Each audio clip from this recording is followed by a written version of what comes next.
sebuah desa terpencil di lereng gunung, hiduplah seorang anak laki-laki bernama Fahri. Kehidupannya sederhana, bahkan bisa dikatakan miskin. Rumah mereka, sebuah gubuk bambu yang hampir roboh, terletak di ujung desa, jauh dari hiruk-pikuk kehidupan. Ibunya, seorang penenun kain tradisional, terbaring sakit keras. Penyakitnya menggerogoti tubuhnya perlahan. Fahri yang baru berusia 13 tahun, menjadi tulang punggung keluarga. Setiap hari sebelum fajar menyingsing, dia sudah bangun. Dia membantu tetangganya memetik teh di perkebunan. Tangannya yang kecil dan kurus cekatan memetik daun-daun teh hijau yang masih segar. Upahnya sedikit, hanya cukup untuk membeli beras dan sedikit sayur untuk makan sehari. Siang harinya, setelah pulang dari perkebunan, Fahri merawat ibunya.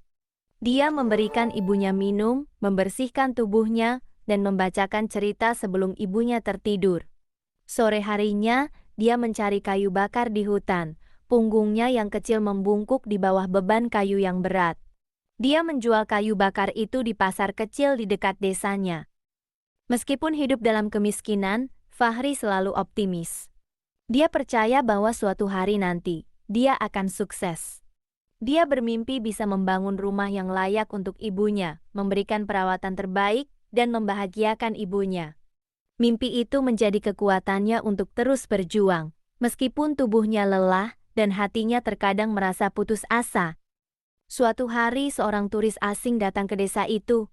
Dia tertarik dengan kain tenun tradisional yang dibuat oleh Ibu Fahri. Turis itu membeli beberapa kain tenun dan terkesan dengan kualitasnya. Turis itu kemudian membantu Fahri untuk memasarkan kain tenun ibunya secara online. Berkat bantuan turis itu, kain tenun buatan Ibu Fahri menjadi terkenal. Pesanan datang dari berbagai daerah, bahkan dari luar negeri.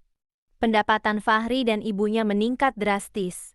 Fahri bisa membeli obat-obatan terbaik untuk ibunya dan membangun rumah yang layak. Fahri tidak berhenti sampai di situ. Namun, rasa ingin tahunya yang tinggi dan semangatnya untuk maju membuatnya terus belajar dengan berbagai cara. Membaca buku. Fahri rajin mengunjungi perpustakaan desa, meskipun koleksi bukunya terbatas. Dia membaca buku-buku tentang bisnis, manajemen, dan kewirausahaan yang bisa dia temukan.